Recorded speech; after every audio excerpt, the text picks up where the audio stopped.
देवों के देव महादेव उज्जैन स्थित महाकालेश्वर मंदिर में साक्षात विराजमान है। सभी ज्योतिर्लिंगों में से सिर्फ महाकाल ज्योतिर्लिंग ही ऐसी है जिसका मुख दक्षिण दिशा में स्थित है। प्राचीन काल से ही उज्जैन का यह अचरज भरा सत्य है कि यदि कोई राजा उज्जैन में रात गुजार लेता था तो उसे अपनी सल्तनत गंवानी पड़ती थी। खास बात यह है कि आज भी उज्जैन को लेकर यही मान्यता है कि यदि कोई भी वर्तमान राजा रूपी नेता अर्थात प्रधानमंत्री या जनप्रतिनिधि उज्जैन शहर की सीमा के भीतर रात बिताने की हिम्मत करता है तो उसे इस अपराध का दंड भुगतना पड़ता है। आखिर ऐसा क्या रहस्य जुड़ा है उज्जैन नगरी के महाकालेश्वर मंदिर से, जहां कोई भी मानव रूपी राजा रात नहीं बिता सकता? आइए जानते हैं उज्जैन के महाकालेश्वर मंदिर का वह रहस्य जिससे हर कोई अनजान है। उज्जैन शहर स्थित महाकालेश्वर मंदिर रुद्रसागर झील के तट पर बना हुआ है। भगवान शिव के 12 ज्योतिर्लिंगों में से एक प्रभु महाकालेश्वर दक्षिण मुखी ज्योतिर्लिंग के रूप में विराजमान है। इस मंदिर को मुख्य रूप से 3 भागों में विभाजित किया गया है। मंदिर के गर्भगृह में महाकाल दक्षिण मुखी ज्योतिर्लिंग है।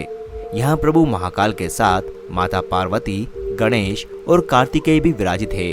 गर्भगृह के ऊपर वाले हिस्से में ओमकारेश्वर मंदिर और सबसे ऊपर नागचंद्रेश्वर मंदिर है। मान्यताओं के अनुसार उज्जैन में प्रभु महाकालेश्वर के प्रकट होने और मंदिर की स्थापना से जुड़ी एक कहानी है। कहा जाता है कि दूषण नामक असुर ने उज्जैन के निवासियों का जीना दुश्वार कर रखा था। इस प्रकार उस असुर से निवासियों की रक्षा करने के लिए भगवान शिव महाकाल के रूप में धरती पर प्रकट हुए। महाकाल द्वारा असुर के वध के बाद भक्तों ने भगवान शिव से उज्जैन प्रांत में ही निवास करने की प्रार्थना की, जिसके बाद महाकाल यहाँ विराजमान हो गए। महाकाल से बड़ा शासक कोई भी नहीं है। जहाँ महाकाल राजा के रूप में साक्षात विराजमान हो, वहाँ कोई और राजा रूपी तत्व हो ही नहीं सकता। जिस क्षण से महाकाल उज्जैन में विराजित हुए हैं, उस क्षण से आज तक उज्जैन का कोई और राजा नहीं हुआ। उज्जैन के केवल एक ही शासक है और वो है प्रभु महाकाल। पौराणिक कथाओं के अनुसार कोई भी राजा उज्जैन में रात्रि निवास नहीं करता है, क्योंकि आज भी बाबा महाकाल ही उज्जैन के राजा है। यदि कोई भी राजा या मंत्री यहाँ रात में ठहरता है तो उसे इसकी सजा भुगतनी पड़ती है। या तो उसकी मृत्यु हो जाती है या फिर उसकी सल्तनत ही ध्वस्त हो जाती है। इस धारणा को सही ठहराते हुए कई ज्वलंत उदाहरण उज्जैन के इतिहास में दर्ज है। देश के चौथे प्रधानमंत्री मोरारजी देसाई महाकालेश्वर मंदिर के दर्शन के बाद उज्जैन में मात्र एक रात ही रुके थे कि अगले दिन मोरारजी देसाई की सरकार ध्वस्त हो गई।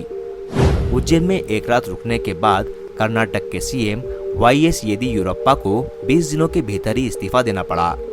राजा विक्रमादित्य के बाद से उज्जैन के किसी भी मानव राजा ने कभी भी उज्जैन शहर में रात नहीं बिताई, और जिन्होंने ऐसा किया उनमें से कई राजा अपनी आपबीती कहने के लिए जीवित नहीं रहे।